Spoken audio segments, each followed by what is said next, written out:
Atin na pong saksihan ang ribbon cutting ceremony ng ating Charity Center sa pangunguna ng ating Kuya Daniel Razon.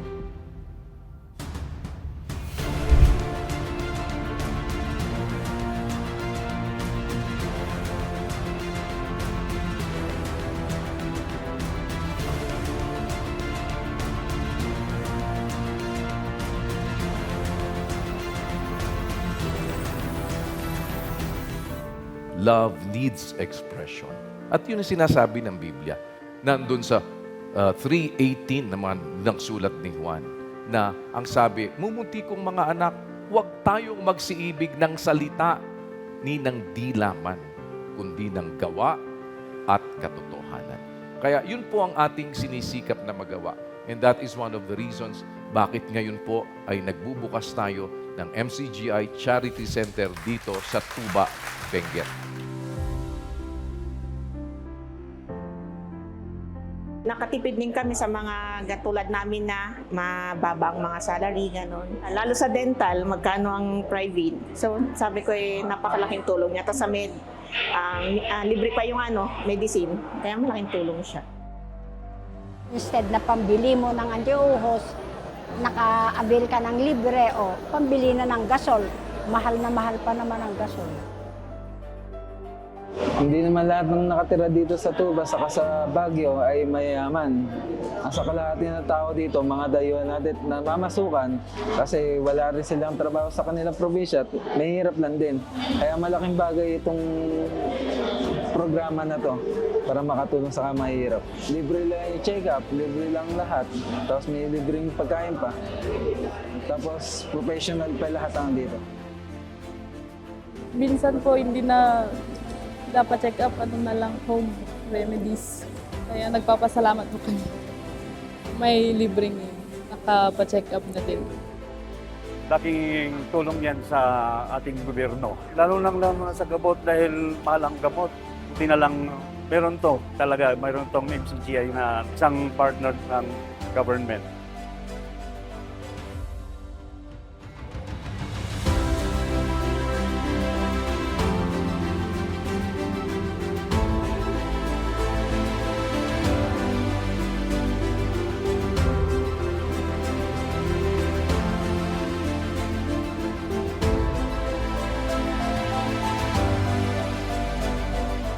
Dahil nanonood din ako ng katingdan, kaya nakikita ko yung mga ganitong mga events ng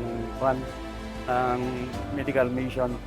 Pero sa actual talaga nakikita ko na very organized naman. Kahit na maraming tao na pumupunta, hindi magulo. Okay naman, yung pag-upo pa lang namin kanina doon, okay na yung pagkasikaso. Professional talaga, inulit ko. Hindi katulad ng ibang susupladahan ka pa dito, professional talaga. Sana po MCGI pagpatuloy nyo ang gawin ito para maraming matulungan kagaya namin mga nasa laylayan. Nagpapasalamat po kami sa Diyos kasi nagpadala siya ng mga tao para tumulong sa amin. Salamat sa Diyos at meron tong charity na to. Kaya napakalaking blessing. More blessings to come po. Sa dami ng taong nakita ko dito is evident that talagang ang services na dinala ninyo dito ay talagang kinakailangan. Hindi naman namin sinasabi na walang tulong ang government. May mga assistance, marami ding programa ang government para sa tao pero kulang pa rin. Kailangan pa rin namin ang mga ganitong services. Let's continue to pray for this organization para tuloy-tuloy na bibigyan ng Diyos sila ng biyaya, magiging instrumento sila for God's blessings for all of us. Kami po ay talagang nagagalak dahil sa unang pagkakataon, nagkaroon ho ng ganitong klaseng pasilidad na talaga nga namang very impressive. Hindi ko akalain na ganito ka-grand. Itong lugar na ito kasi laki na ng aming health center kagad. Wala pa akong nakitang mga kasamahan natin sa religion sector na talagang nagbigay ng atensyon sa health ng mga constituents natin. Ngayon lang ako nakakita ng ganito. Alam nyo, since I became mayor noong 2019, isang grupo lang ang nakita ko lagi na kasama ko pagdating sa medical mission. At ito yung ating MCGI.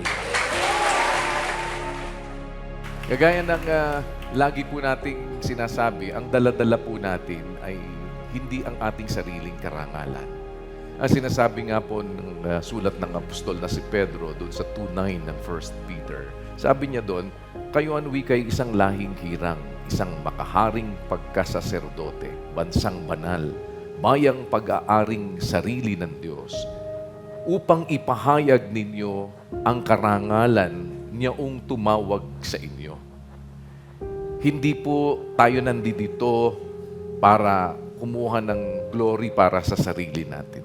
Sa Diyos ang pinakamataas na pagpupuri at ang lahat ng karangalan magpakailanman. Salamat sa Diyos.